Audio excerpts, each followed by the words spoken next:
भर्तारौ वंदे वाणी विनायकौ। नमामि सद्गुरुं शांतं सच्चिदानंद विग्रहं पूर्ण ब्रह्म परानंदम ईशम आनंदी वल्लभम। प्रपन्ना माधुर्य रसकल्लोलां शिवशक्त्यैकरूपिणीं अमृतानुभवार्थाय वंदे ज्ञानेशनंदिनीं। यस्य वेदमयी वाणी यस्य देवमयी तनुः यस्य ब्रह्ममयी दृष्टिः स गुरुः पातु मां सदा। आपदामपहर्तारं दातारं सर्वसंपदां लोकाभिरामं श्रीरामं भूयो भूयो नमाम्यहम्।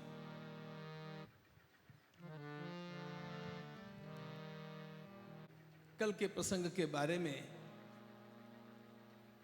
तो मेरे मन में एक विचार आया कि वास्तव में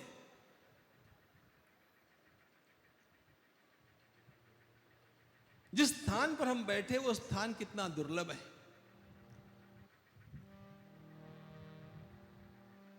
कहीं जाकर के भगवान का दर्शन दूर से किया जाता है। पूज्य महाराज श्री मुझे पिछले महीने एक चर्चा फोन पर चली तो बतला रहे थे कि आपके पंढरनाथ भगवान हमें अत्यंत प्रिय है, क्योंकि वहां केवल वह एकमात्र स्थान ऐसा है जहां पर सीधे जाकर के श्री विग्रह का आलिंगन किया जाता है, ठाकुर का आलिंगन किया जाता है।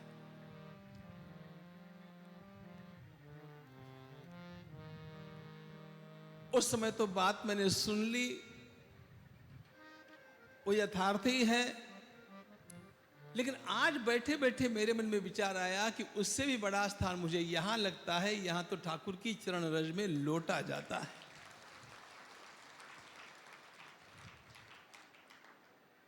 स्थान की दृष्टि से यह केवल अनुपमेय है, अद्भुत है।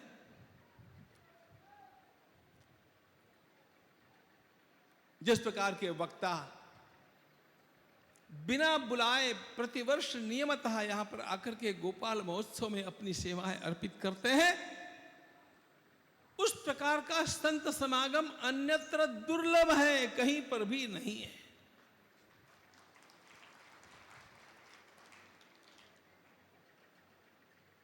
जिस प्रकार का अधिष्ठान और छत्र हम लोगों ने पाया है पूज्य गुरुदेव का,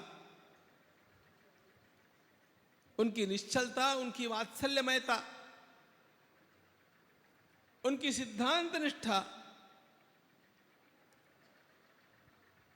उनकी परम पुनीत शास्त्रीय दृष्टि, सब कुछ अनुकरणीय है। अनुकरण कर पाएंगे कि नहीं पता नहीं, लेकिन अनुकरणीय यदि कुछ होगा, और अनुकरणीयों में प्रथम नाम यदि लेना होगा तो पूज्य महाराज श्री का ही लेने का मन करता है। हम श्री राम बनेंगे कि नहीं पता नहीं, लेकिन आदर्श तो श्री राम ही रहेंगे। उसी प्रकार हम उतना वैभव, हम उतना व्यक्तित्व का निखार पाएंगे कि नहीं पता नहीं, लेकिन चाहेंगे तो जरूर कि प्रभु बनावे तो हमें भगवान श्री गुरुदेव महाराज जैसा बना।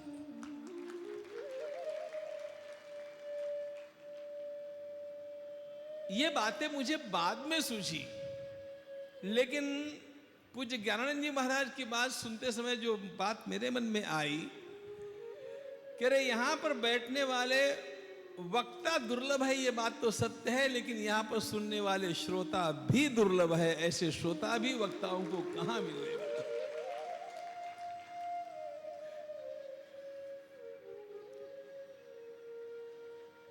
सत्य बात यह है कि इस समय यहां पर आने के बारे में जब सोच रहे थे तो ऐसा लगता था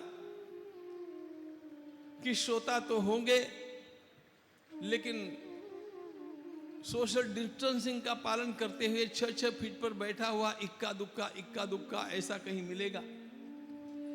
यहां पर आकर के देखते हैं तो इस भीड़ को देख करके कोरोना भी शायद भाग गया ऐसा लगता है।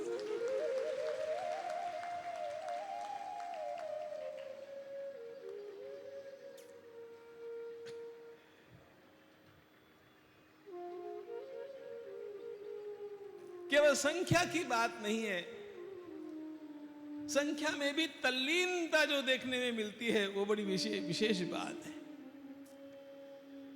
मेरी बात नहीं, कल सायंकाल सभी महात्मा लोग इस बात का आपस में वार्तालाप कर रहे थे कि ये कैसा दृश्य है। अब हमारे विद्या भास्कर जी महाराज की वाणी किसके किसके ध्यान में आई होगी इसका मैं विचार ही नहीं करता श्रोताओं के बारे में, क्योंकि वक्ताओं के बारे में भी कितने लोगों के ध्यान में आई होगी यही प्रश्न है। लेकिन तब भी कुछ तो भी संस्कृत में बोला जा रहा है, कुछ तो भी भगवान के बारे में बोला जा रहा है। जो बोला जा रहा है वो मेरे प्यारे राधा रमण बिहारी भगवान के बारे में बोला जा रहा है।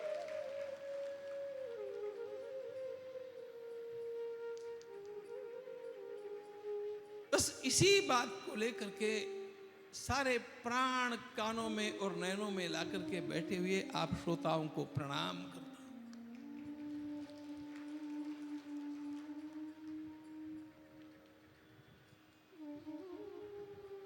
हमारे श्री ज्ञानेश्वर महाराज कहते हैं, वक्ता भी क्या करेगा श्रोता के बिना, वक्ता तो वक्ता चिन्हो है श्रोते न बिना। इसलिए वे बार बार श्रोताओं के प्रति अत्यंत आदर अभिव्यक्त करते हैं। बार बार उन श्रोताओं को श्री ज्ञानेश्वर महाराज इतने बड़े महायोगी जैसा महायोगी कोई नहीं, श्रोताओं को प्रणाम करते हैं।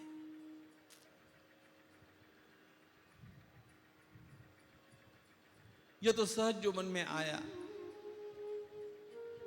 मैं अपने को रोक नहीं पाया,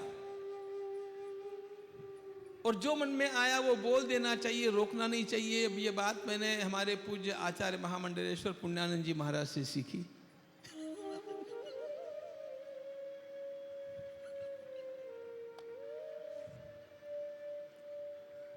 जिस प्रकार खुल करके वे आजकल अपनी वाणी का रसास्वादन हम लोगों को कराते हैं, बड़ा अच्छा लगता है। तो सोचा कि मैं भी थोड़ा सा कर लूं, नियम का उल्लंघन, अपने नियम का उल्लंघन। तो चलो अब चलते हैं हम अपने उस विषय की ओर जहां पर हमने अपने चिंतन में विराम लिया था। गोकर्ण महाराज अपने पिताश्री को सुना रहे हैं, और सुनाते समय उन्होंने मानो सारे शास्त्रों का सार दो श्लोकों में लाकर के छोड़ दिया। सारे साधनोपयोगी सिद्धांत सूत्र हम लोगों को उन्होंने पंडित आत्मदेव को उपदेश करने के बहाने हम लोगों को प्रदान कर दिए।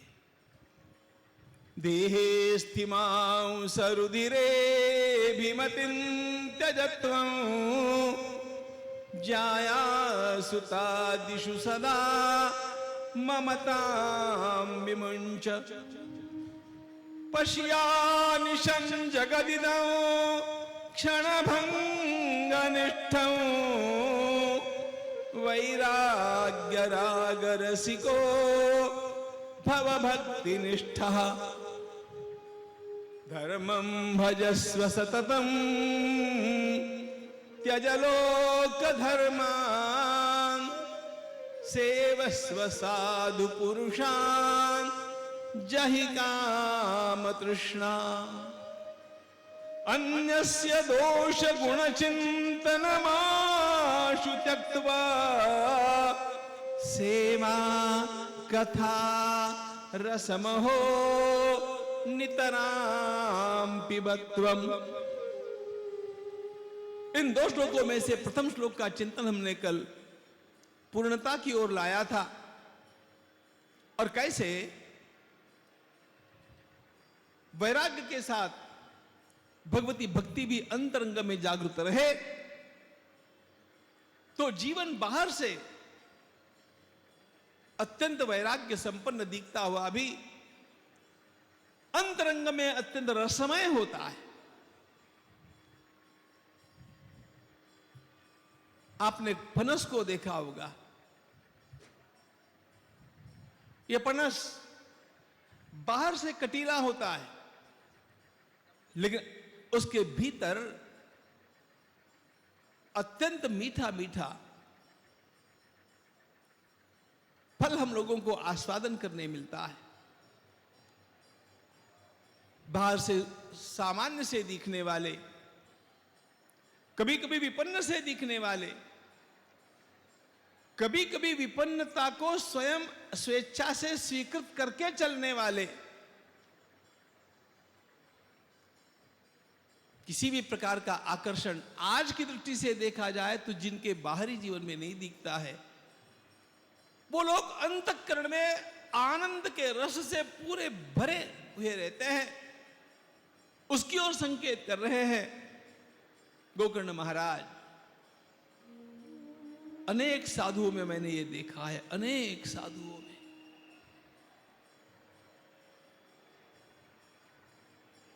बाहर से देखे तो कोई ऐश्वर्य नहीं, न कपड़ों का कोई भान है, न कभी आजकल महात्मा लोग भी कर लेते उस प्रकार के मेकअप का कोई स्थान है,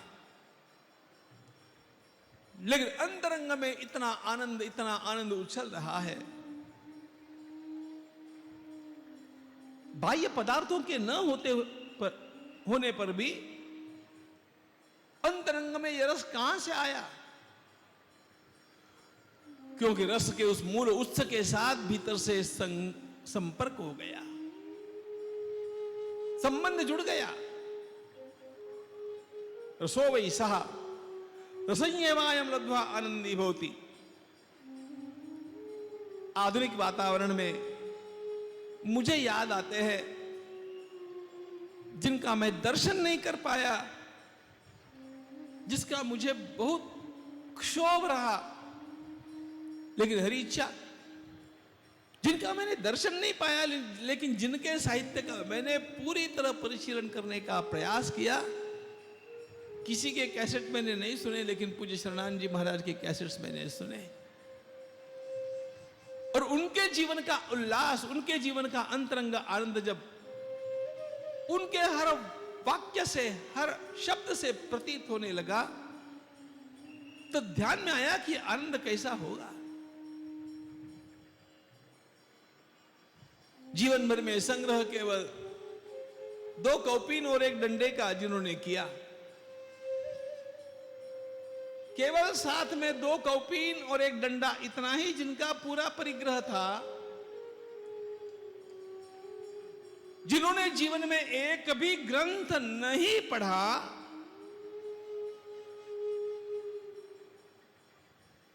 जिनका जीवन अत्यंत दुखमय था, 4 वर्ष की अवधि में, जिनके बाल्यकाल में दृष्टि चली गई, 4 वर्ष की अवधि में जिनके घर के 13 लोग परलोकवासी हो गए, 14 वर्ष का यह शरणानंद अनाथ हो गया। पूज्य स्वामी जी महाराज ने लिखा है कि विधाता ने शरणानंद को इतना दुख दिया, इतना दुख दिया, इतना दुख दिया कि दुख से सदा के लिए पार कर दिया, दुख से मुक्त कर दिया।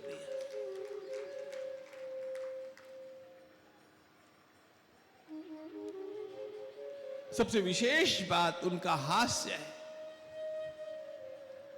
प्रवचन के दौरान, सामान्य वार्तालाप के दौरान उनके हास्य के जो ठहाके सुनने मिलते हैं और जो प्रसन्नता खिलती, वो केवल अद्भुत। निरंतर प्रसन्न, एक क्षण भी अप्रसन्नता का उनके जीवन में नहीं। यह रस कहां से आया? कल हमने संत तुकाराम महाराज और भगवती मीराबाई का उदाहरण देखा था। यह तो अभी अभी का उदाहरण है, जिनका दर्शन किए हुए कोट्यवधि लोग आज भी है। एक प्रसंग राजस्थान की धरती पर साकार हो गया। मुख्यमंत्री बैठे थे, पूज्य स्वामी शरणानंद जी महाराज भी बैठे थे, और भाषण के दौरान स्वामी जी महाराज ठाके मार करके जो हंस रहे थे और बोल रहे थे, वाणी तो उनकी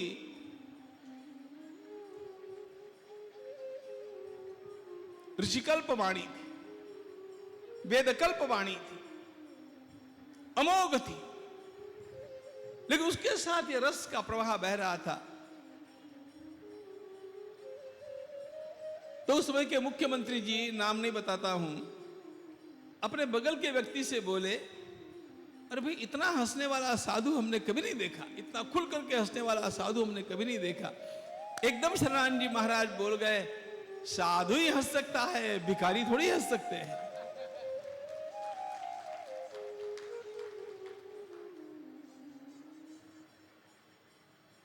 वैराग्य राग रसिको, वैराग्य के अंतरंग में रस का प्रवाह कैसे बहता है, इसकी ओर ध्यान देना है। और ये उन्हीं के जीवन में साकार होता है जो प्रभु के साथ अपना संबंध पूरी तरह अंतरंग से जोड़ लेते हैं। बाहर का नाटक कैसा भी करते रहे, वो सबको करना पड़ता है, वो हरेक की अपनी अपनी नियति होती है।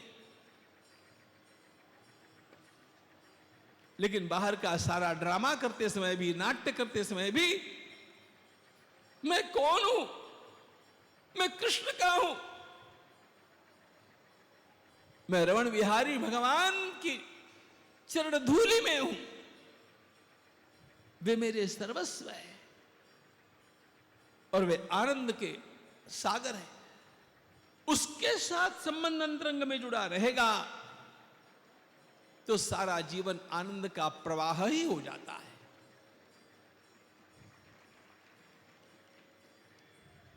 पंडित आत्मदेव रो रहे थे अपने बेटे के दुष्चरित्र के कारण। उसने जो धन का विनाश कर दिया, उसके कारण आत्महत्या करने का मन बन रहा था। ऐसी अवस्था में गोकर्ण ने उनसे कहा, इन सारी बातों में सुख नहीं पड़ा है पिताजी। इंद्र के पास जितना भी धन है, जितनी भी सत्ता है, वो उसको सुख नहीं दे सकती। न चेन्द्र से सुखम किंचित न सुखम चक्रवर्तिनः सुखमस्ति विरक्तस्य मुनेर एकांत जीविनः। लेकिन वह एकांत जीवी मुनि कैसा हो, उसी का वर्णन है। वैराग्य राग रसिको भव भक्ति निष्ठा।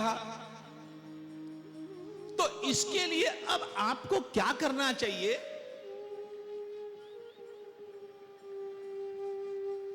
गोकर्ण महाराज पंडित आत्मदेव जी के माध्यम से हम लोगों को सावधान करते हुए कहते हैं, धर्मं भजस्व सततम त्यज लोक धर्मान। धर्मं भजस्व, सततम पद दोनों ओर लगता है। सततम धर्मं भजस्व, सततम लोक धर्मान त्यज। कल धर्म की बड़ी सुंदर चर्चा यहां पर चली थी। अभ्युदय निश्चय सिद्धि करने वाले को धर्म कहा जाए या प्रजा की धारणा करने वाले को धर्म कहा जाए, ये सब धर्म की व्याख्याएं, प्रारंभिक व्याख्याएं हैं। सही है, श्रेष्ठ ही है, लेकिन प्रारंभिक है।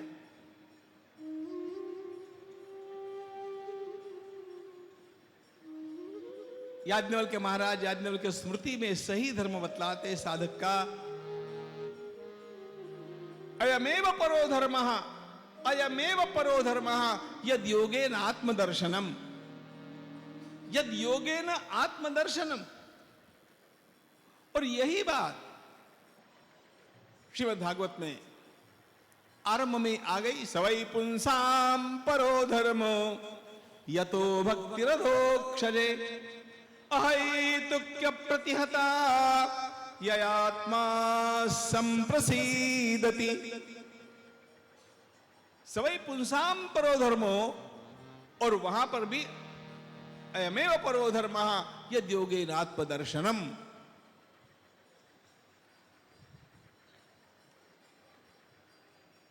बोलते बोलते मैंने कह दिया कि अतो अभ्युदय निश्चय सिद्धिस्थ धर्मः धर्मोधारेते प्रजाः, ये प्रारंभिक व्याख्याएं है, लेकिन वास्तव में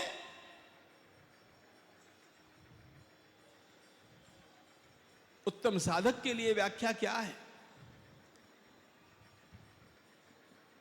याज्ञवल्क्य स्मृति की बात देखी, श्रीमद् भागवत की बात देखी।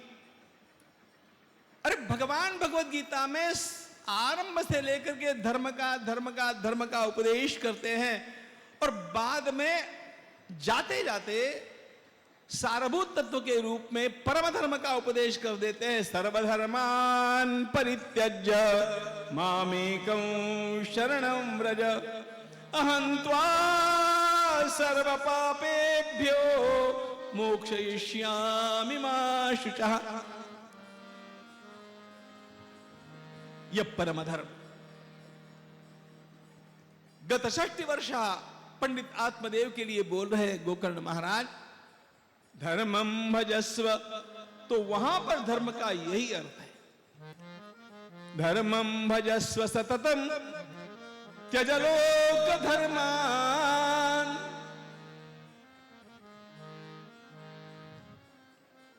लोक धर्मान त्यज। एक विशिष्ट अवस्था में आने के पश्चात व्यक्ति को कितना सावधान हो जाना चाहिए। ये माया पिशाचिनी, ये संसार हम लोगों को जिन अनेक मनोरम बातों से बांधता है, उनमें एक बात हो जाती है मेरा कर्तव्य है, ये मेरा कर्तव्य है। कभी तो भी व्यक्ति को इन कर्तव्यों से भी ऊपर उठ करके भगवान में ही लीन होना आवश्यक है। नाम नहीं बतलाऊंगा, लेकिन हमारे देश के एक बहुत बड़े महामंडलेश्वर महाराज, वो महामंडलेश्वर होना नहीं चाहते थे। अंतरंग साधुत्व से भरे हुए थे, बड़े विज्ञ प्राज्ञ पुरुष, जिनके साहित्य को पढ़ करके मैं गदगद होता हूं। लेकिन उनसे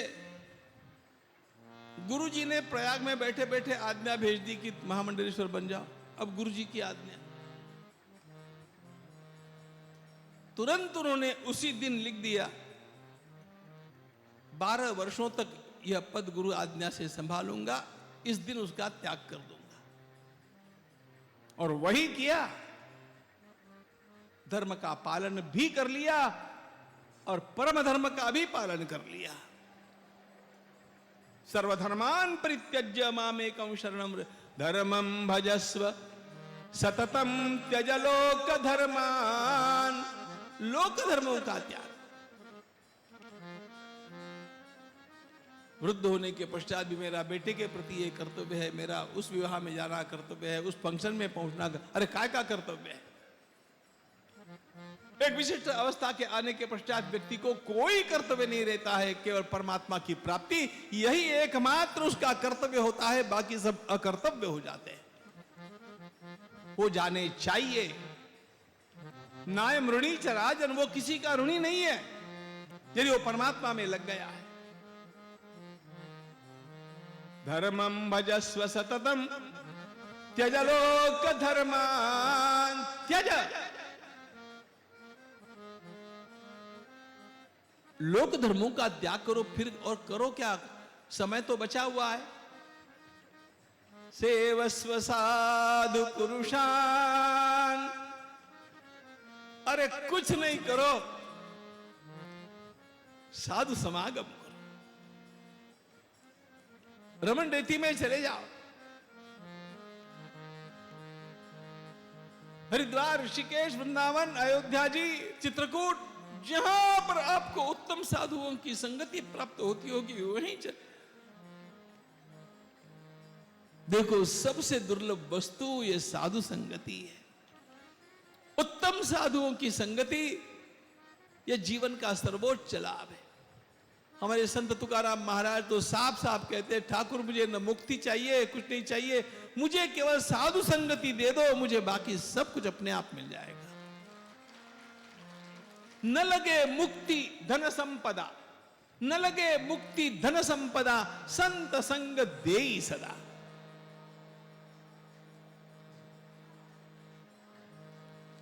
धर्मं भजस्व सततम त्यजलोक धर्मान सेवस्व साधु पुरुषान। अब देखो मित्रों, यहां पर जो सेवस्व शब्द है ना, बहुत महत्वपूर्ण है। साधु पुरुष यह भी महत्वपूर्ण शब्द है, जिसका विवेचन हम लोग अभी देख रहे थे।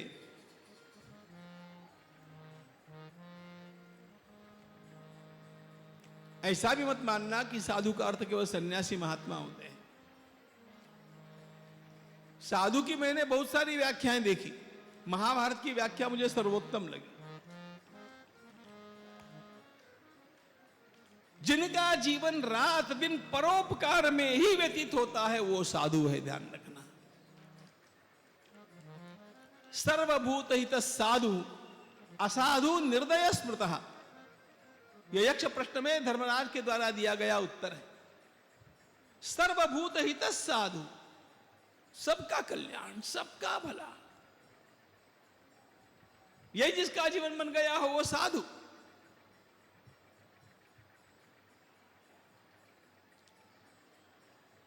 सेवस्व साधु पुरुषान, जो परमात्मा के हो गए वे साधु। उन भगवदियों का सेवन करना केवल शरीर से उनके पास रहने से नहीं होता है। उनका सेवन शरीर के स्तर पर किस प्रकार की सेवा करके करना, मन के स्तर पर कैसे करना, बुद्धि के स्तर पर कैसे करना, वियोग में कैसे करना। अरे ज्ञानेश्वर महाराज ने आचार्योपासनम इस पद पर भाष्य लिखते हुए 300 ओवियों में वर्णन किया है कि गुरु सेवा कैसे की जाती है। पूरे संसार के वाङ्मय में गुरु सेवा पर इतना सुंदर व्याख्यान आपको कहीं पर भी नहीं मिलेगा जितना ज्ञानेश्वर महाराज ने एक शब्द पर व्याख्या करते हुए किया है। आचार्योपासनम, 13वें अध्याय के आचार्योपासनम इस पद का वो है सेवन। संयोग में सेवन कैसा हो, वियोग में सेवन कैसा हो। अधिक क्या बताऊं आपको, जीवित अवस्था में सेवन कैसा हो, जब मेरा शरीर न रह जाए उस समय भी सेवन कैसे हो। सेवस्व साध, उसमें मुख्य बात है रसास्वादन। मूल बात हमें उन जीवन मुक्त महात्माओं में, उन साधु पुरुषों में, उन गुरुजनों में रस आना चाहिए, वे हमारे प्रिय हो जाने चाहिए।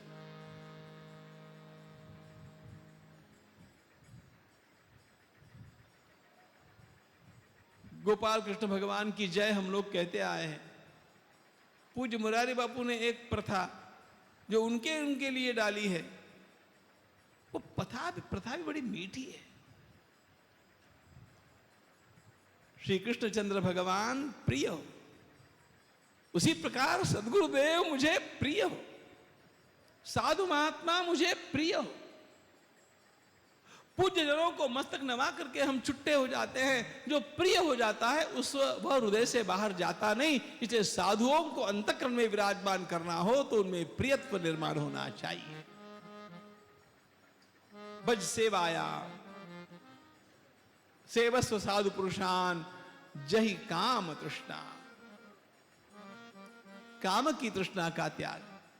साधुओं के पास जाकर के भी हम सकाम बातें ही करते रहेंगे तो वो प्राप्त नहीं होगा जो वास्तव में उनसे अमूल्य धन प्राप्त हो सकता है। इसलिए गोकर्ण महाराज पंडित आत्मदेव से अनुरोध करते हैं, साधुओं के पास जाना, जन्म पत्री लेकर के नहीं जाना। मेरा आगे क्या होगा, बेटी का क्या होगा, जवाई का क्या होगा, इसके लिए नहीं जाना। वास्तव में ये बातें अपने मन में ही नहीं लाना। जही काम तृष्णा, काम का अर्थ है इच्छा, कामना। देखो, ये जीवन का, साधक का सबसे बड़ा शत्रु है, ऐसा भगवान ने गीता में कहा। जय शत्रुम महाबाहो काम रूपम दुरासदम प्रजहात यदा कामान सर्वान पार्थ मनोगतान। अब यहां पर गोकर्ण महाराज कहते जही काम तृष्णा, चाहे कृष्ण भगवान कुछ भी कहे और कोई कुछ भी कहे, यह काम ऐसे मरने वाला है नहीं। ये इच्छाएं समाप्त होने वाली नहीं है। इसके साथ क्या व्यवहार किया जाए, महात्माओं की दी हुई युक्ति बतलाता हूं। हमारे संत श्री गुलाबराव महाराज ने बड़ा सुंदर वाक्य कह दिया। देखो, कामनाएं भी दो प्रकार की होती है। कुछ असद वासना होती है, कुछ सद्वासना होती है।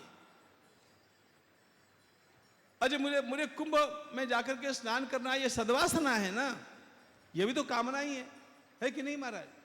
कामना ही है। राम जन्मभूमि के लिए लोग इतना दान कर रहे, मुझे भी कुछ दान करना चाहिए, ये भी कामना है कि नहीं? कामना है। अच्छा, उसके लिए मुझे उतना जुटाना पड़ेगा, कामना है।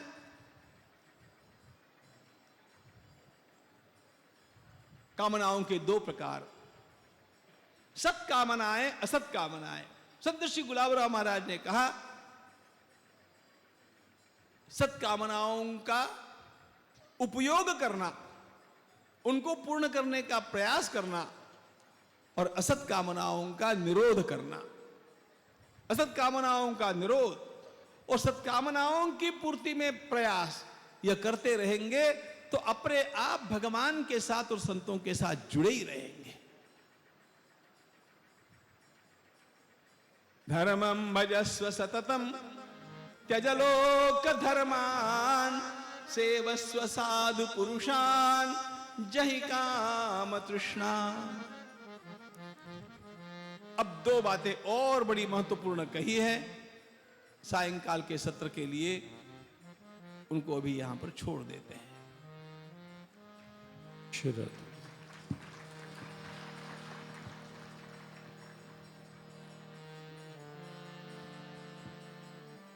कल के ही अपने अत्यंत चिंतनीय, प्रेरक, लेकिन साथ साथ उतने ही सरस और भाव में प्रसंग को आज और अधिक सरल, सरस प्रेरणा के रूप में हम सबके समक्ष प्रस्तुत किया पूज्यपाद श्री स्वामी गोविंद देव गिरि जी महाराज ने, और सबने बहुत एकाग्रता से श्रवण किया। उन्होंने संकेत भी किया कि यहाँ का मंच तो दुर्लभ है ही है, लेकिन यहाँ के श्रोता भी दुर्लभ हैं कि इतनी दत्तचित, इतने एकाग्र भाव से शांत बैठ कर के अपना भाव प्रत्येक महापुरुष के भाव के साथ जोड़े रखते हैं। मंच पर अनेक पूज्य महापुरुषों का अभिनंदनीय, वंदनीय आगमन गुजरात वलसाड से पूज्यपाद आचार्य महामंडलेश्वर श्री स्वामी विद्यानंद सरस्वती जी महाराज यहाँ मंच पर हम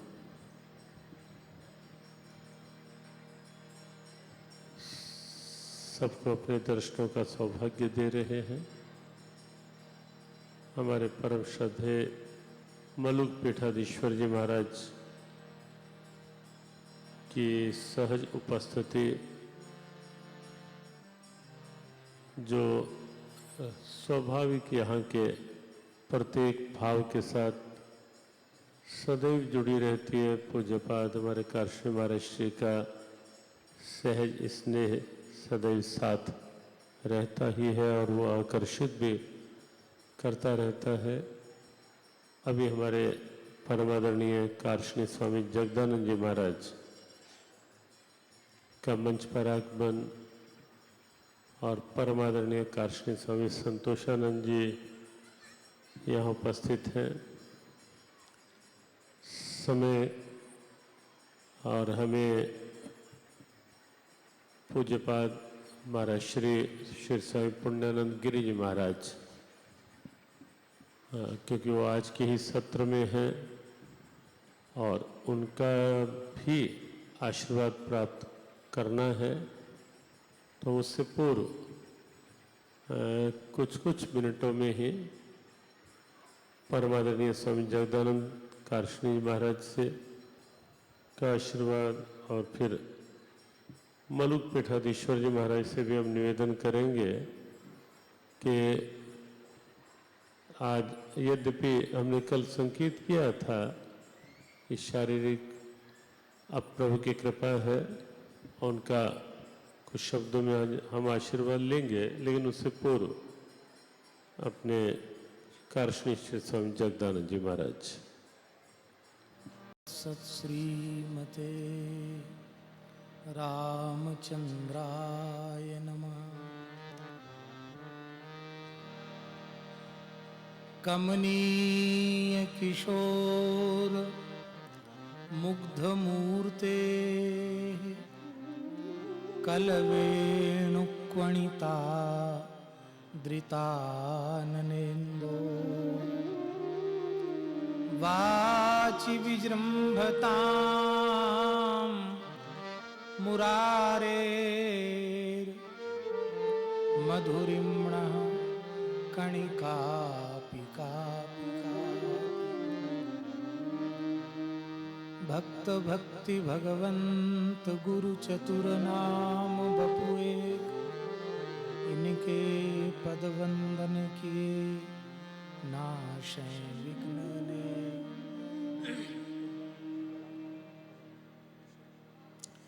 ठाकुर हमारे रमण बिहारी, हम हैं रमण बिहारी के।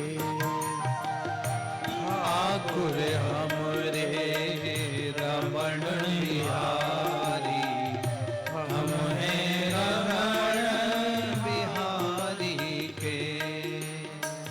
ठाकुर हमरे रमण बिहारी, हम हैं रमण बिहारी के।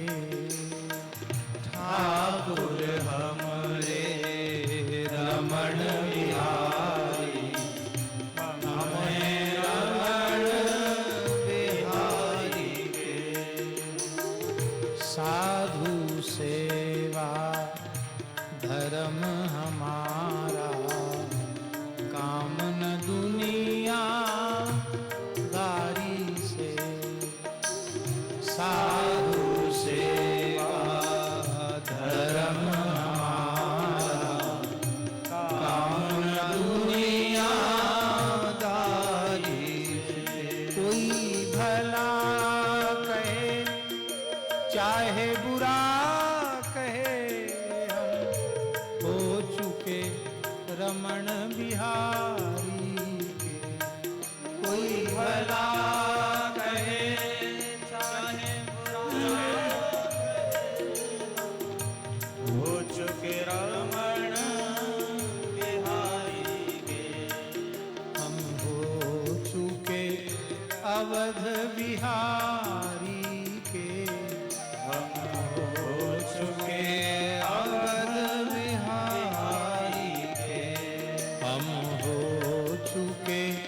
सदगुरु प्यारे के हो चुके सदगुरु प्यारे के।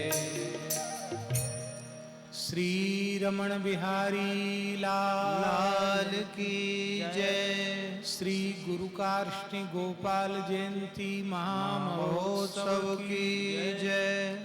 परम पूज्य श्री स्वामी ज्ञानदास जी महाराज की जय। परम पूज्य श्री स्वामी कार्ष्णि कलापाचार्य जी महाराज की जय। परम पूज्य श्री स्वामी परम गुरुदेव जी महाराज की जय। परम पूज्य श्री महाराज जी की जय। सब संतन की जय। श्री रमण रेती धाम की जय। सब विप्रन की जय। सब भक्तन की जय। यज्ञेश्वरी जगत जननी गौ माता की जय। अखिल गोवंश की जय। श्री यमुना महारानी की जय। जय जय श्री राधे। जय जय श्री सीताराम। हर हर महादेव। हरिशरणम। अनंत कोटि ब्रह्मांड नायक सर्वेश्वर परात्पर परब्रह्म भक्तवांछा कल्पतरु भक्तवत्सल शरणागत वत्सल श्री रमण विहारिणी बिहारी जी के युगल पादार विंद में साष्टांग प्रणति पुरस्सर परम पूज्य भगवत साक्षात्कार संपन्न अनंत श्री समलंकृत श्री स्वामी ज्ञानदास जी महाराज से लेकर पूज्य श्री महाराज जी तक संपूर्ण गुरु परंपरा को साष्टांग दंडवत प्रणाम निवेदित करते हुए मंचस्थ सभी पूज्य गुरुजन वृंदों को, आचार्य वृंदों को, यति वृंदों को सादर साष्टांग दंडवत प्रणाम करते हुए ऐसा समझिए कि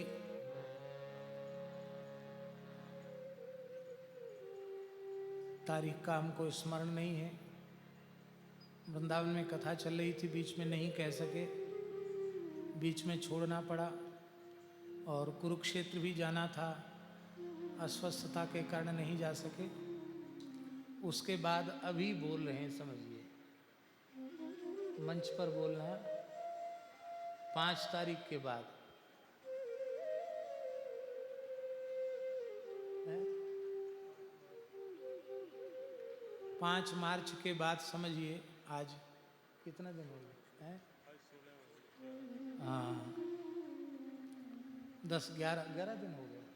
11 दिन के बाद हम तो श्रोता के रूप में ही उपस्थित हुए हैं, लेकिन पूज्य श्री कृष्ण कृपाधाम वाले महाराज जी की आज्ञा है और उत्सव है। वाणी का सर्वोत्तम उपयोग यही है। अधिक नहीं बोलते हैं, केवल एक श्लोक बोल करके और फिर विराम करते हैं।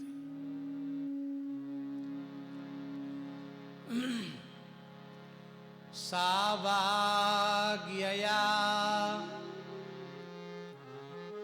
तस्य गुणान् गृणीते करौ च तत्कर्म करौ मनश्च स्मरेद् वसन्तं स्थिरजंगमेषु शृणोति तत्पुण्यकथा सकर्णः शिरस्तु तस्यो भयलिंगमानमेत् तदेव यत् पश्यति तद्धि चक्षुः अंगानि विष्णोः अथ तज्जनानां पादोदकं यानि भजन्ति नित्यम्। यह 10वां स्कंध उत्तरार्ध में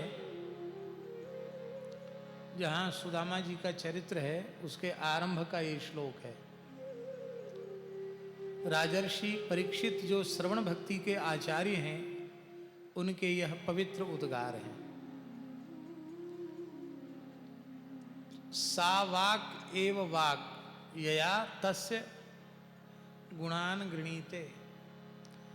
वही वाणी वाणी है जिस वाणी के द्वारा भगवत गुणानुवाद का वर्णन हो। सा वाग्यया तस्य गुणान् गृणीते करौ च तत्कर्म करौ। वही हाथ हाथ हैं जो तत्कर्म कर हैं। तत्कर्म कर अर्थ है जो भगवदीय कार्यों में लगे हुए हैं, सत्कर्मों में लगे हुए हैं।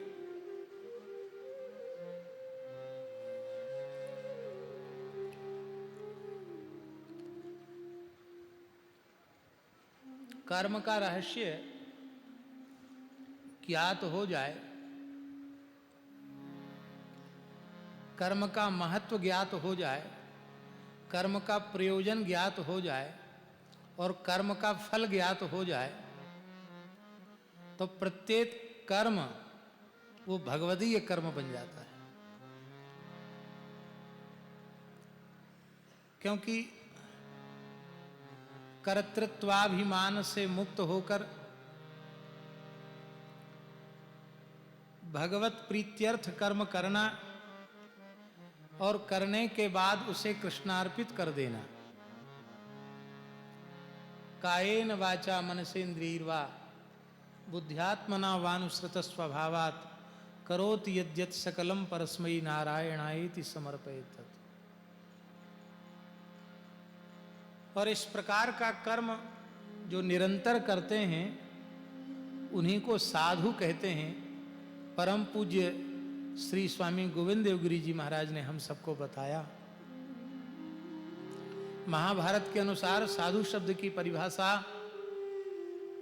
जो मनवाणी क्रिया से निरंतर परोपकार में लगा रहे। करौ च तत्कर्म करौ मनश्च। और इस प्रकार का कर्म करने वाला कर्म बंधन से मुक्त होता है। वो किसी का कर्जदार नहीं। देवर्षि भूताप्तृनृणाम पितॄणाम। देवर्षि भूताप्तृनृणाम पितॄणाम न किंकरो नायमृणी च राजन् सर्वात्मना यः शरणं शरण्यं गतो मुकुंदम परिहृत्य कर्त्रम। कर्तापने के अहंकार से मुक्त होकर शरण्य जो श्री रमण बिहारी जी की शरण में चला गया है, अपना तन मन प्राण सर्वस्व इनके चरणों में अर्पित कर दिया है, वो किसी देवता का कर्जदार नहीं, किसी ऋषि का कर्जदार नहीं, किसी पितर का कर्जदार नहीं और न किसी का किंकर है। तो करौ च तत्कर्म करौ मनश्च। मन स्मरण करता है और सच्चा मन का स्मरण क्या है? स्मरेद वसंतम स्थिर जंगमेषु। चराचर में भगवान की स्मृति, यही वस्तुतः सच्चा मन का स्मरण है।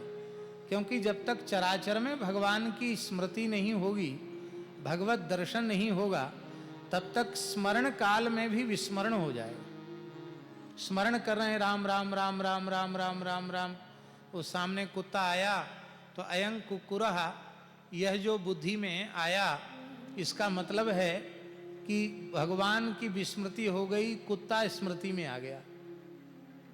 इसलिए चराचर में व्याप्त भगवान का स्मरण जो सामने पड़े वो प्रभु ही है। हमारे नामदेव जी के संबंध में प्रसिद्ध है कि वे प्रत्येक एकादशी निर्जल करते थे, रात्रि को कीर्तन भी करते थे, द्वादशी को श्री पंढरीनाथ जी को भोग अर्पित करते थे। तो रोटी सेक करके रखी थी, तब तक कुत्ता आया, रोटी लेकर भागा और वे भगवान के नाम का स्मरण कर रहे थे। तो कुत्ता रोटी लेके भागा ये उनको नहीं दिखाई पड़ा, उनको आया कि प्रभु ही भक्त के पदार्थ को अत्यंत प्रेम पूर्वक आतुरता पूर्वक ग्रहण करने के लिए प्रभु ही व्याकुल होकर पधारे हैं। तो आप घी का पात्र लेकर पीछे पीछे दौड़े कि प्रभु ये सूखी रोटियां गले में अटक जाएंगी, थोड़ा चुपड़ तो लेने दीजिए, इतनी जल्दी क्या पड़ी आपको। नामदेव जी का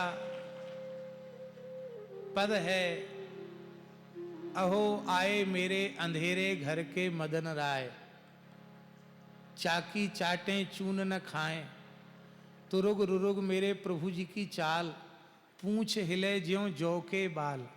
इस तरह से उन्होंने एक पद लिखा, नामदेव प्रभु बन्यो संयोग, ऐसा अद्भुत संयोग। वस्तुतः कुत्ता था ही नहीं, सर्वत्र वे मुझे देखते हैं कि नहीं इसकी परीक्षा करने स्वयं पंढरीनाथ जी पधारे थे। कुत्ता तिरोहित हो गया, पंढरीनाथ प्रभु प्रकट हो गए, नामदेव तुम कुत्ते में भी मुझे देखते हो। भगवान वस्त्र में धागे के अतिरिक्त है क्या? इस पूरे विराट में आपके अतिरिक्त और कुछ भी तो नहीं है, सब कुछ आप ही हैं। यही पूर्ण ज्ञान है और यही पूर्ण भक्ति है। स्मरेद वसंतम स्थिर जंगमेषु, शृणोति तत्पुण्य कथा सकर्ण। यहाँ बैठकर हम लोगों के कान सफल हो रहे हैं। वही कान कान कहलाने योग्य हैं जिनमें परनिंदा पर चर्चा का प्रवेश नहीं होता, जिनमें भगवान और भगवदीय जनों के पवित्र चरित्र ही जाते हैं। शृणोति तत्पुण्य कथा सकर्ण।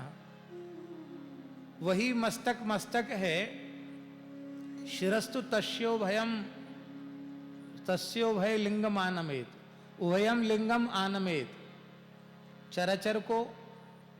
और दूसरा अर्थ है ये जो संत वैष्णव महात्मा हैं ये सब भगवान के लिंग ही हैं, भगवान के स्वरूप ही हैं।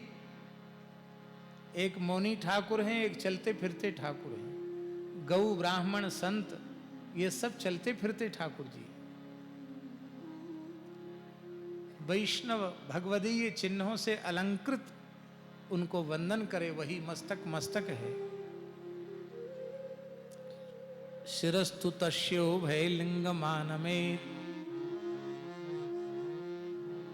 वही नेत्र नेत्र हैं, पश्यति तद्धि चक्षु। कल महाराज जी बोल रहे थे, अक्षणवताम फलमिदम न परम विदामन। बड़ा अद्भुत भाव महाराज जी ने लिया था, परम पूज्य स्वामी श्री पुण्यानंद जी महाराज ने। तो वही नेत्र नेत्र हैं जो भगवान और भगवान के भक्तों का दर्शन करें। शृणोति तत्पुण्य कथा सकर्ण, शिरस्तु तस्यो भय लिंगमानमेत, तदेव यत् पश्यति तद्धि चक्षुः। अंतिम वाक्य, अंगानि विष्णो अथ तज्जनानां, पादोदकं यानि भजन्ति नित्यम। उन देहधारियों का देह धारण करना सार्थक है, सफल है। यहां महाराज जी विशेष बात है, विष्णोः अथ तज्जनानांच नित्यम पादोदकम भजन्ति। विष्णोः अथ तज्जनानांच, भगवान और भगवान के जन, ये विशेष बात है। भगवान के चरणामृत की महिमा तो है ही, पर विष्णोः अथ तज्जनानाम, संतों का चरणामृत, गुरुजनों का चरणामृत, हरि भक्तों का चरणामृत जो नित्य ग्रहण करते हैं उनका देह धारण करना सफल है। और भक्तों के चरणामृत की महिमा का श्रवण जब परीक्षित जी की वाणी से सुखदेव जी ने किया तो महाराज जी सुखदेव जी कथा कहना बंद हो गया उनका। सूत जी कह रहे हैं इति संप्रश्न संहृष्टो भगवान वादरायणी वासुदेवे भगवती निमग्न हृदयो ब्रवीत। वासुदेवे भगवती निमग्न हृदय, डूब गए। और जो डूब गया वो बोलेगा क्या? समाधि लग गई। ऋषियों ने कीर्तन किया, तब सुखदेव जी को चेत हुआ कि कुछ कहना है, तो अब भूल गए क्या कहें। तो मन में विचार आया हमारा कथा सुनाना सफल हो गया, क्योंकि संतों के गुरुजनों के चरणामृत की महिमा मेरे शिष्य परीक्षित की समझ में आ गई। मैं क्या सुनाऊं? तो क्यों ना मैं संत चरणामृत की महिमा का ही वर्णन करूं। और वो संत चरणामृत की महिमा का पोषक चरित्र सुदामा चरित्र है, क्योंकि सुदामा चरित्र का सबसे विशेष पक्ष है उपहृत्या वनिज्यास्य पादौ पादा वने जनेहि अग्रहीत शिरसा राजन भगवान लोक पावन। लोक पावन भगवान ने सुदामा जी का चरणामृत अपने मस्तक पर धारण किया, चरणामृत का पान किया। संतों का वचनामृत, संतों का चरणामृत और संतों का कथामृत सब कुछ रमण रेती में इस उत्सव में आने से प्राप्त हो जाता है। और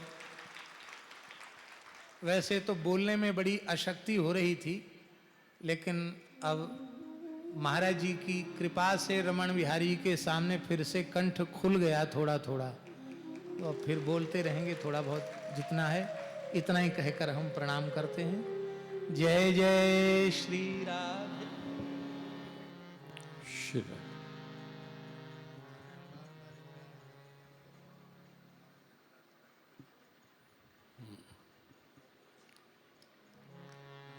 लगभग 10-11 दिनों के पश्चात आज पूज्य महाराज श्री मलुक पीठाधीश्वर जी महाराज की वाणी का वचनामृत प्रसाद यहाँ श्री श्री रमण बिहारी जी की कृपामयी उपस्थिति में और पूज्यपाद महाराज श्री की स्नेहमयी सतत उपस्थिति में हम सबको प्राप्त हुआ। और निश्चित निस्संदेह बड़ा अद्भुत भाव श्रवण करने को मिले कि भक्ति क्या, स्मरण क्या और स्मरण का स्वाभाविक स्वरूप क्या, सतत स्मरण बना रहे। आइए अब बिना विलंब हम श्रवण करते हैं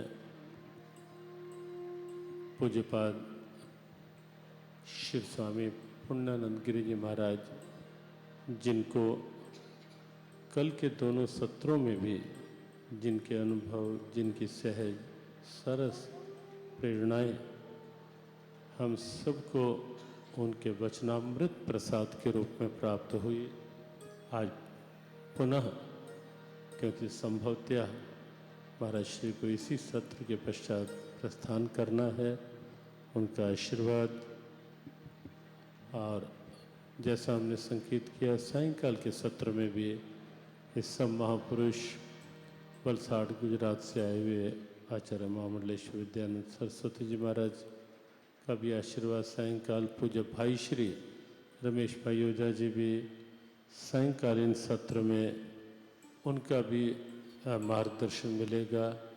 और विशेष रूप से 3 दिन तक हमारे पूज्य महाराज श्री जो समक्ष उपस्थित रहते हैं, आज सायंकालीन सत्र में पूज्यपाद महाराज श्री का आशीर्वाद भी उनसे भी निवेदन होगा कि सायंकालीन सत्र में वे भी यह मंच पर उपस्थित रहें और उनके आशीर्वाद का प्रसाद भी हम सबको प्राप्त हो सायंकालीन सत्र में। लेकिन अभी इस सत्र में हम श्रवण करते हैं इसी भाव के साथ पूज्यपाद महाराज श्री स्वामी पुण्यानंद गिरि जी महाराज।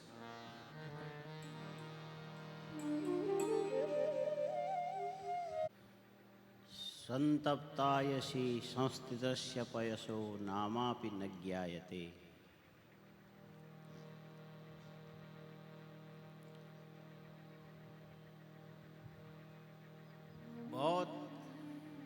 बड़ी भट्ठी जला दी जाए,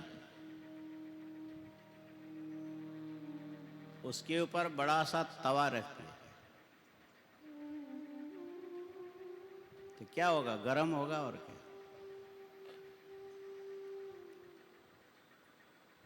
उसमें एक छींटा पानी डाल दो, कितने देर टिकेगा? नामापि न ज्ञायते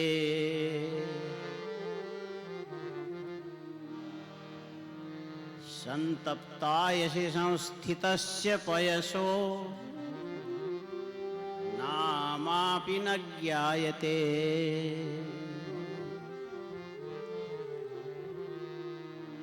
वही पानी का बूंद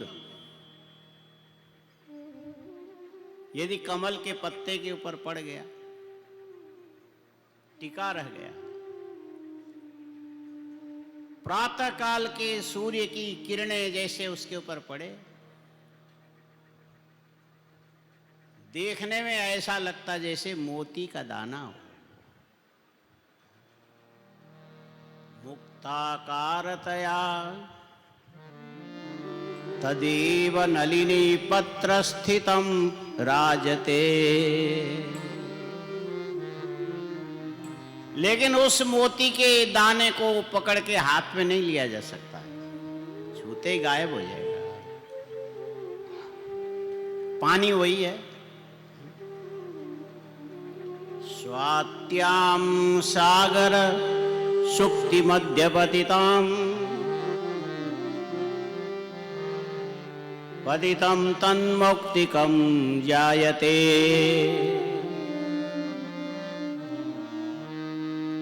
नक्षत्र स्वाति हो,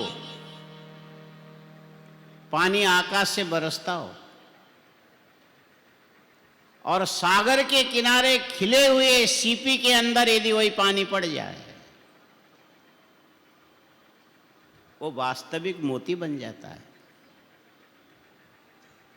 प्रायेणा धम मध्यमोत्तम गुणा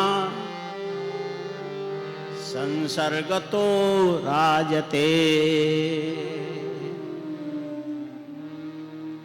ये क्यों कहना पड़ा पता नहीं। चलते फिरते कई जगह अच्छी अच्छी बातें होती है, सत्संग की बातें होती है, लेकिन हृदय संतप्त होवे तो पता ही नहीं लगेगा कहां आया कहां गया। नामापि न ज्ञायते। यदि कोई ऐसा वातावरण बढ़िया सुंदर रमण रीति के से थोड़ा कम, थोड़ी देर के लिए लगेगा, मोती जैसा ही अंदर ज्ञान आया, जैसा जैसा देश काल वस्तु परिस्थिति तीनों ने साथ दे दी।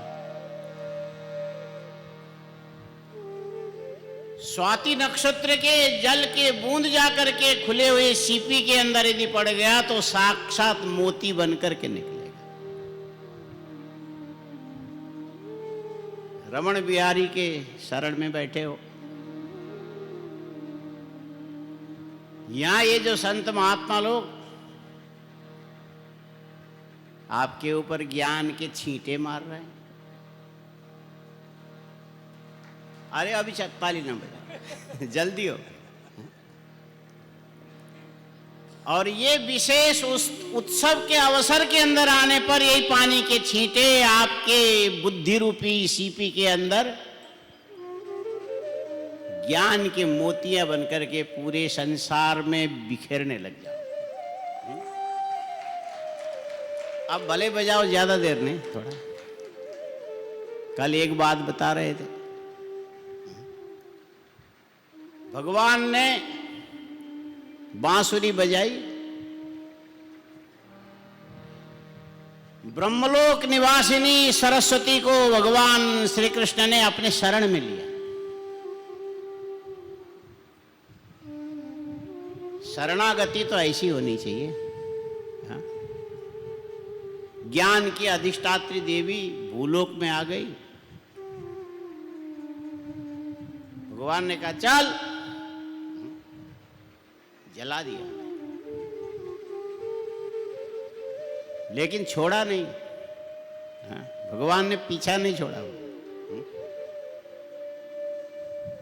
एक सज्जन कहने लगे, स्वामी जी हम भी आपके पीछे पीछे चलते हैं। ना, हमारे पीछे मत पड़ो, हाँ, तुम आगे निकल जाओ। और भगवान जिसका पीछा करते हो कभी छोड़ते नहीं है। सरस्वती को जलाया तो जलाया, छोड़ा नहीं। बांस से बांसुरी बना करके तपाया, अच्छी तरह से छेद छेद किया, ज्यादा तो नहीं, पता नहीं कितने। और भगवान उसको बजाने के लिए फिर चले गए। सुनते गोवर्धन में बजाए।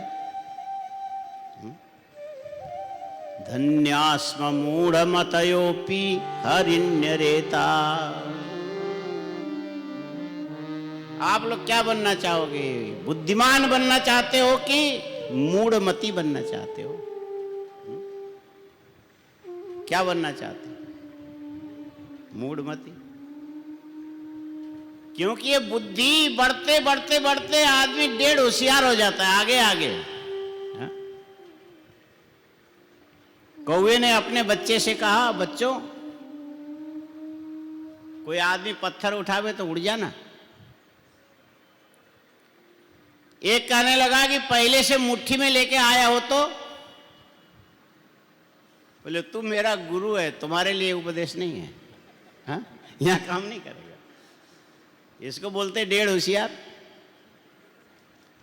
धन्यास्म मूढ़मतयोपि हरिण्यरेता। भगवान सखाओं के साथ जाते थे, पशुओं को आगे करके। अक्षण्वतां फलमिदं न परं विदाम। सख्य पशु ननु विवेशयतोर वयस्यै।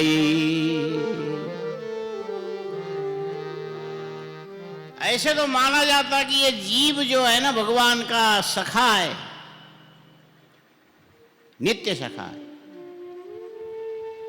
सखेति मत्वा प्रसभं यदुक्तम।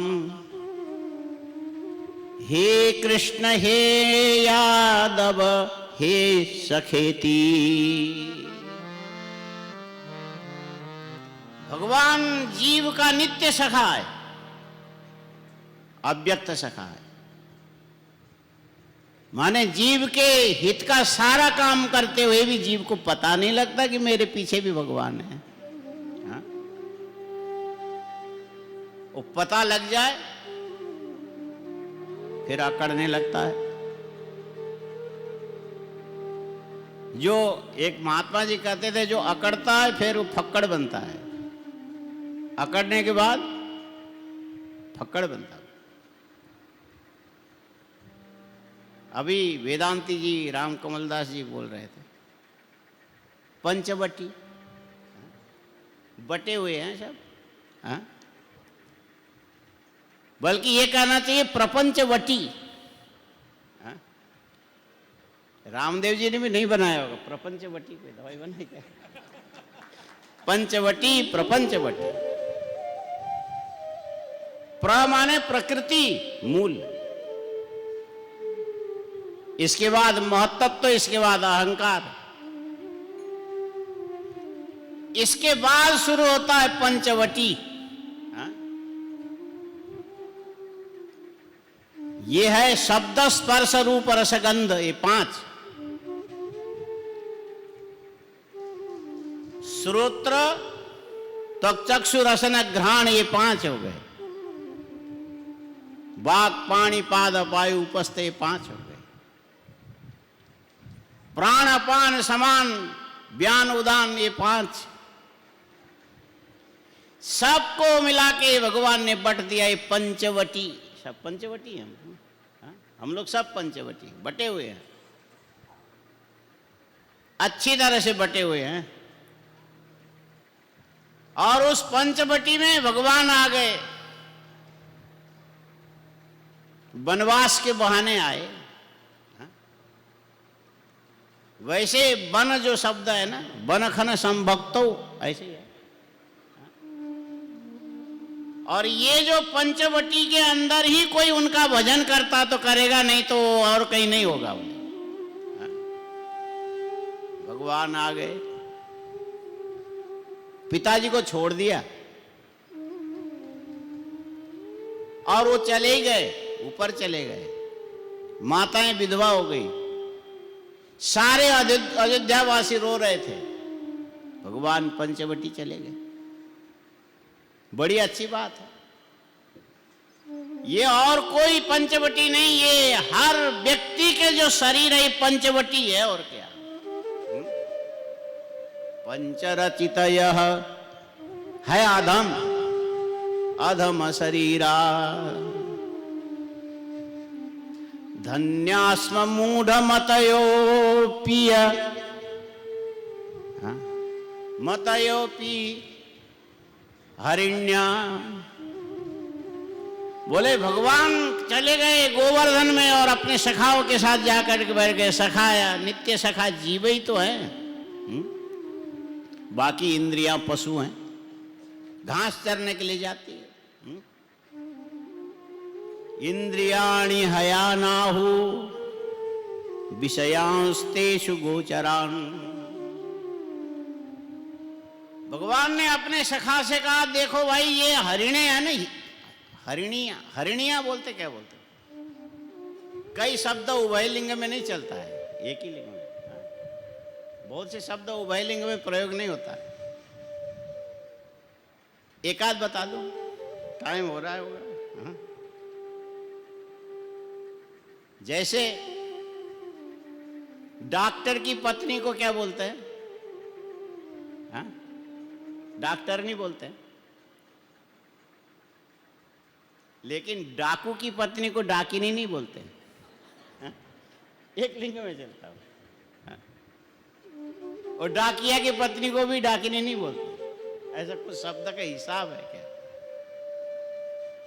कल बोल रहे थे वासुदेवाचार्य जी, ये विकल्प से नपुंसक मठम मठे मठानी मठा होना चाहिए। तो ये जो तीसरा जो लिंग है ना, ये विकल्प से होता है, विकल्प नहीं, कहीं भी हो सकता, कभी भी हो सकता है। इसमें आप नियम नहीं लगा सकते। चलते चलते कुछ भी हो गया। अच्छा, अब सवाल यह है कि ये जो हरिणियां जो बैठी हुई थी, हिरण मृग समुदाय, भगवान ने अपने सखाओं से पूछा, तुम इनके पास चले जाओ। भाग जाएगी? नहीं भागेगी, मैं बैठा हूं। और भगवान के सखा, अरे तुम बैठे हो तो क्या हुआ, अरे तुम जाके देखो, नजदीक जाओ। या नंद नंदनम उपात्त विचित्र वेशम। ये दुनिया में जितने भी श्रृंगार के साधन हैं, ये भी सही पात्र देखते हैं, जगह देखते हैं। आप कितने भी श्रृंगार करो, केसर ले लो बढ़िया, चंदन मलयागिरी ले लो, बड़े ढंग से पत्थर में उसको रगड़ो, चंदन बनाओ ठीक से, और ले जाके लगा दो मुर्दे के सिर पर।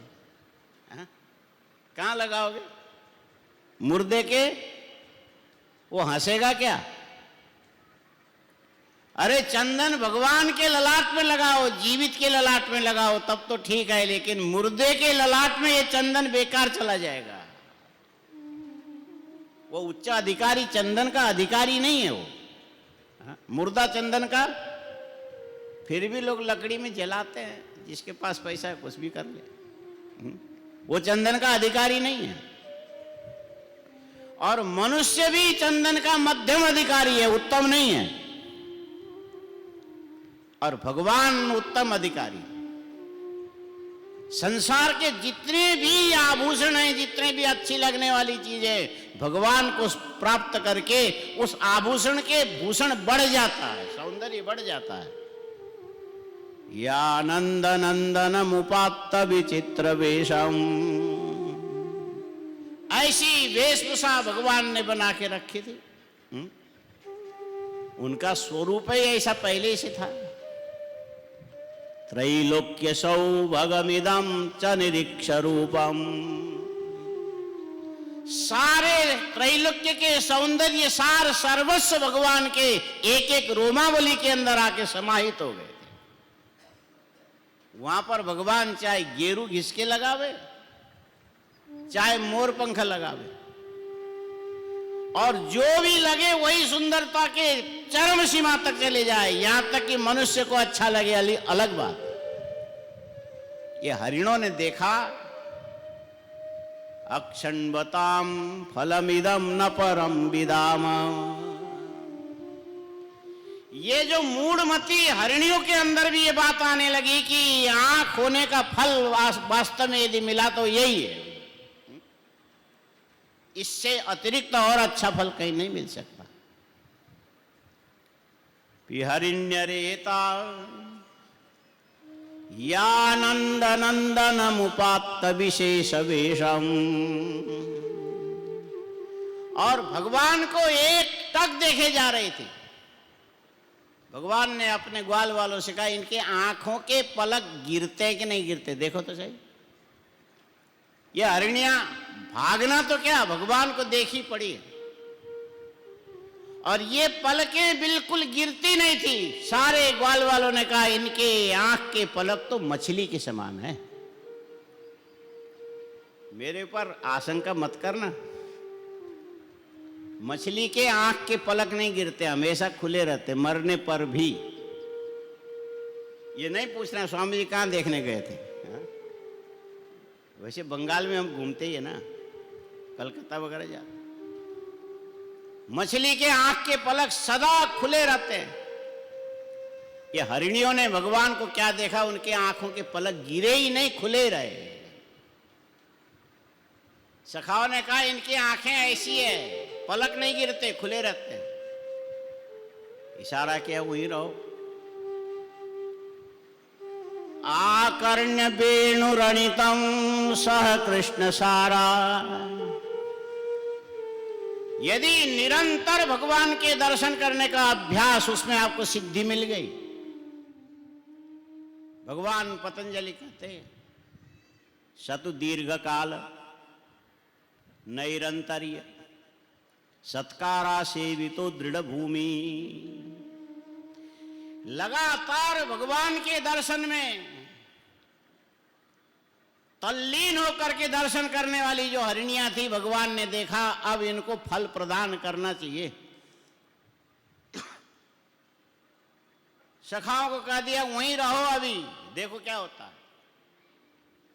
आकर्ण्य वेणुरणितम सह कृष्ण सारा, पूजाम ददुर्विरचिताम प्रणयावलोके, भगवान ने बांसुरी बजाई। गरुड़ वाहनम अम्बुजलोचनम, भगवान को गरुड़ वाहन बोलते। ये गरुड़ और कोई चीज नहीं है। हा? गरुड़ क्या है? गरुड़ क्या? हा? सुपर्णोसी गरुत्मान। ये पूजा पाजा करते, क्या करते? पूजा पाजा बोलते हैं। शंख की पूजा करो, घंटे की भी पूजा करो। हा? ऐसे गुजराती लोग घंटा नहीं बोलते, खराब मानते। तो ये जो बजने वाली घंटी के अंदर वेद भगवान की ऋचाओं के द्वारा जिसका शरीर का निर्माण हुआ, उस भगवान गरुड़ की पूजा होती है। ये गरुड़ भगवान के वाहन है। गरुड़ वाहन मम्बुज लोचनम सुपर्णोसी गरुत्मान। इसका मतलब है कि ये जो वेद है ना, वेद ही गरुड़ बन गया।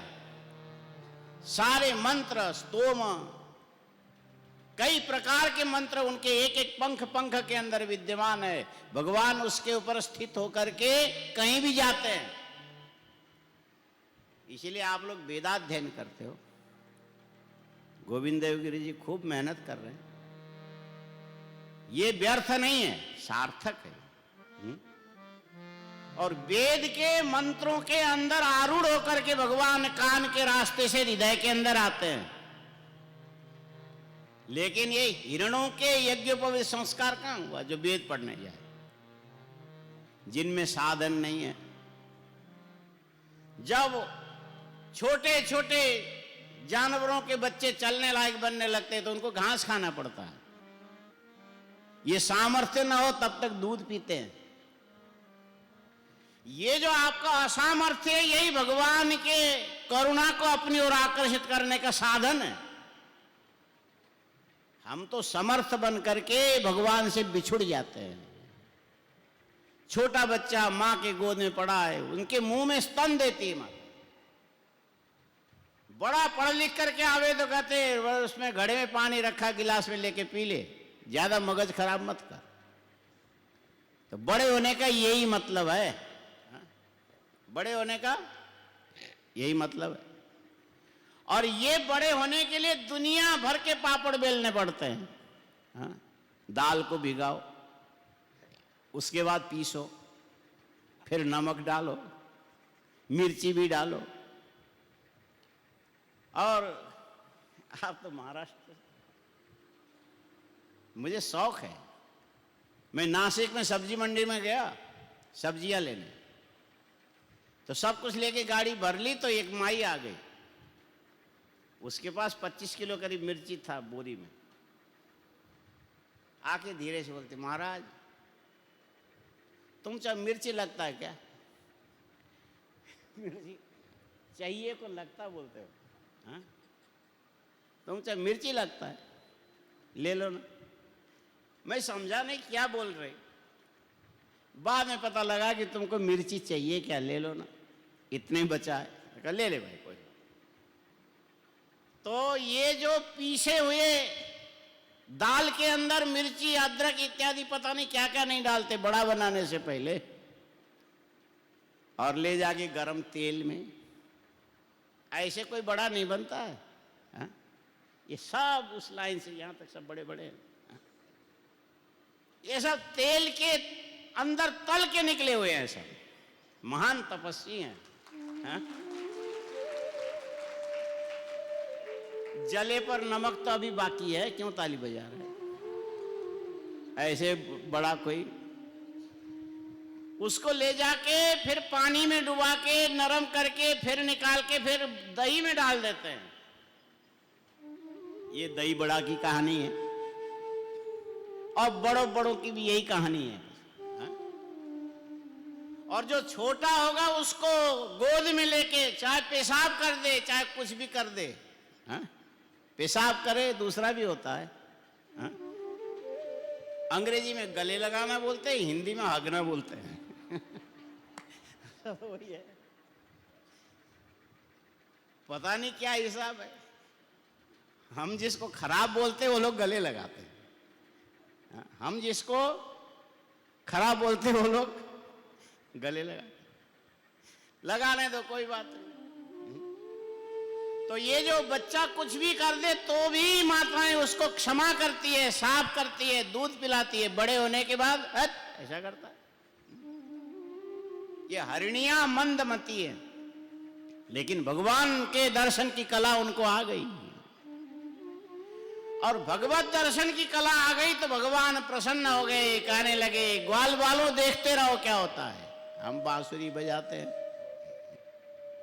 भगवान ने बांसुरी बजानी शुरू की। आकर्ण्य वेणु रणितम सह कृष्ण सारा। जैसे वेणु से नाद निकला, नाद निकल करके पूरे आकाश में फैलने लगा। ये शब्द जो है ना, दार्शनिकों ने कहा कि त्रिक्षण ध्वंस प्रतियोगी पहले क्षण में उत्पन्न होगा, दूसरे क्षण में रहेगा, जब तक रहे तब तक अपने चारों ओर अपने समान जाती है, शब्द के अन्य परंपराएं उत्पन्न करके खुद नष्ट होता है। ये इस ढंग से गतिशील होकर के कान तक पहुंचने में थोड़ा समय लगता है। कान तक शब्द पहुंचने में थोड़ा समय लगता है, और जैसे कान में पहुंचा इतने में उसके द्वारा हृदय के अंदर उतर गया वेणुनाद भगवान का। वह नाम नहीं है, रूप नहीं है, गुण नहीं है, आकृति नहीं है, प्रकृति नहीं, कुछ नहीं, केवल ध्वनि है, ध्वनि। ये वेणुनाद क्या है? ओमिति स्फुरदुरस्य नाहतम, ओमिति स्फुरदुरस्य नाहतम, गर्भकुंफित समस्त वाङ्मयं, दन्ध्वनीति यत्परं पदं, तत् सदक्षरमुपास्महे महः। जगदर भट्ट ने लिखा, मूलाधार में परावाणी के रूप में ये ओम के रूप में प्रकट होता है। ओमिति स्फुरदुरस्य नाहतम, सबके अंदर है, परावाणी किसमें नहीं? भगवान के अंदर से परावाणी उत्थित हो गई। स्फुरदुरस्य नाहतम,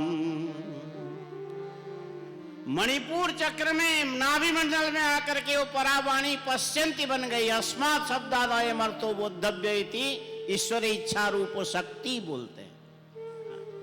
ये शक्ति पश्यंती वाणी के अंदर स्थित रहता है, आप लोगों को पता है। शक्ति अस्मात् अर्थात अयम अर्थो, कोई ईश्वरी इच्छा बोलता है, कोई इच्छा बोलता है। और वहां से जब प्रयोग करने लगो तो इसके बाद फिर नाद बनता है, नाद। मणिपुर चक्र से सरस्वती नाड़ी के माध्यम से कंठ तालु संयोग के द्वारा बाहर जब निकलने लगे, यहां तक नाद ऊपर आया तो बैखरी। भगवान ओंकार से पश्यंती बन करके, पश्यंती से नाद बन करके, नाद के द्वारा बांसुरी के स्वर लहरी के द्वारा जैसे हरिणों के कान के द्वारा हृदय के अंदर पहुंचे, वहां जाके फिर भगवद आकाराकारित वृत्ति उनकी बन गई। हर एक हरिणों को ऐसा लगा भगवान मेरे हृदय में आ गए। अंदर कोई आ जाए उसको देखने के लिए आंख बंद करना पड़ता है। हाँ? मेले में बच्चा खो जाए तो रोते हो, और अचानक मिल जाए तो हृदय से लगा के आंख बंद करोगे। जो हृदय के अंदर स्वयं ही स्वानुभूति वेद्य बन करके परमात्मा भगवान वासुदेव साक्षात विराजमान हो गया, अब क्या ये हरिणों की आंखें खुली रहेगी कि बंद होगी? क्या होगी? आकर्ण्य वेणुरणितम सह कृष्ण सारा, पूजाम दधुर्विरचिताम प्रणया बलोकई। आप लोग मन मन में कहते होंगे 1:20 हो गया स्वामी जी, और आप कहते हो कि हरिणों की आंखें खुली कि बंद है, भोजन का समय हो रहा है। ऐसे आप बोलते चले जाओगे तो हम लोगों की यहीं आंखें बंद हो जाए। समय समय अपने ढंग से काम करता है। ये जो भगवान के वेणुनाद ऐसा था कि इन जड़ बुद्धि मंदमती हरिणियों के हृदय के अंदर भी भगवत अनुभूति कराने की क्षमता रखने वाली ये बांसुरी यदि बजी होगी तो कहां बजी होगी? इस रमण रेती में। और तब के जो संस्कार है आज ये सारे महात्मा और सारे भक्तों को लेकर के यहाँ इकट्ठे। कई लोगों ने कहा निमंत्रण नहीं मिला। हाँ? निमंत्रण नहीं मिला। ये निमंत्रण में कौन सा विधि? निमंत्रणा मंत्रणा संप्रष्ट प्रार्थनेषु, कौन सा लकार होता? लिंग। अरे ये बाह्य जगत में इसकी जरूरत है, आंतर जगत में इसकी जरूरत नहीं है। भगवान जब कृपा करेंगे तो आप भगवान को निमंत्रण देने नहीं जाओगे। भगवान निमंत्रण देने के बाद आते हैं। इसीलिए सख्य पशु ननु विवेशयतोर्वयस्य भूतैर्महद्भिः पुरो विभू निर्मायसे ते यदमोसु पुरुषा। ये पंचवटी के द्वारा बना करके भगवान ने शरीर बनाया, खाली बनाया ऐसा नहीं, बना के उसके अंदर बिना बुलाए आके बैठ भी गया, बिना बुलाए आके बैठ गया। तत्सृष्ट्वा तदेवानुप्राविशत, माने पहले सृष्टि किया और बाद में प्रवेश किया ऐसा भी नहीं है, सृष्टि के साथ साथ। तत्सृष्ट्वा, ये अनु शब्द तो ऐसे प्रयोग किया गया, तत्सृष्ट्वा तदेवानुप्राविशत। इसीलिए बिना बुलाए बिना निमंत्रण के आने वाला यदि कोई है तो कौन है? भगवान है। कभी कभी बुलाने से आते हैं, कभी कभी बहुत ज्यादा बुलाने से आते हैं, कभी रोने से आते हैं, और ऐसे देखो तो बिना बुलाए सबसे पहले पहुंचे हुए। तदे जति तन्नई जति तद्दूरे तदवंतिके तदंतरस्य सर्वस्य तदु सर्वस्यास्य बाह्यतः। ये परमात्मा का स्वभाव है, बिना निमंत्रण के आते हैं। परमात्मा का स्वभाव है बिना साधन के प्रकट हो जाते हैं। क्या किया आपने? आए और बैठ गए, और संत लोग बोल रहे हैं, आप सुन रहे हैं। भगवान रमण बिहारी ऐसे है कि आपके रग रग में, रोम रोम में अंदर से प्रकट होकर के आपको आनंदित कर रहे हैं। ये साधन निरपेक्ष आनंद स्वरूप यदि कोई है, ये परमात्मा। ठीक है, अब ऐसे ही आनंद में आप लोग सायंकालीन सत्र में भी आनंद लोगे, लेकिन सबके भाग में नहीं होता है। पुण्य बिना लभ्यते, बिना पुण्य के। ठीक है, सायंकालीन सत्र में आप लोग तो आनंद से मग्न रहोगे, हम पता नहीं कहाँ रहेंगे। ये सब भोग भाग की बात है, सबको सब चीज नहीं मिलता हमेशा, लेकिन संतोष करना चाहिए। जितना मिला इतना कम नहीं, इतने से हम संतुष्ट हैं। अब इससे ज्यादा समय भी हम नहीं लेंगे, बस इतने में एक सज्जन से हमने कहा, मुझे जल्दी छोड़ दो, रमण रेती जाना है। वो कहते अच्छा अच्छा अच्छा, आप माय डियर क्या जाओगे? हमने कहा वो सबके माय डियर हैं, सबके। वो भले ही बोल देते, लेकिन है कैसे? एक बहुत बड़े पुराने महात्मा थे, उनके साथ मेरा पत्राचार चलता था कभी, तो मैं सब कुछ लिख के नीचे लिख देता था, आपका पुण्य। एक दिन एक सभा में बैठे, बोले सब, वो सब बड़े बड़े उम्र वाले थे, मैं छोटा था। छोटा होना अच्छा है, लाडला। तो सभा में एक दिन बोलने लगे, ये हर एक चिट्ठी में नीचे लिखते हैं आपका पुण्य, इसका मतलब सबको यही लिखते होंगे आपका पुण्य, इसका मतलब ये सबके पुण्य है। हमने कहा ये आपका आशीर्वाद है, ये आपका आशीर्वाद। तो इसी रंग से वो तो मुख से बोल रहे हैं माय डियर, ये सबके डियर हैं वो, सबके। तो वहां क्या निमंत्रण? सच्चिदानंद को कहीं निमंत्रण नहीं दिया जाता, ये अंदर से स्फुरित होता है। ओम इति स्फुर दुरस्य नाहतम गर्भगुम्फित समस्त वाङ्मयं दन्ध्वनीतिरिदियत् परम पदम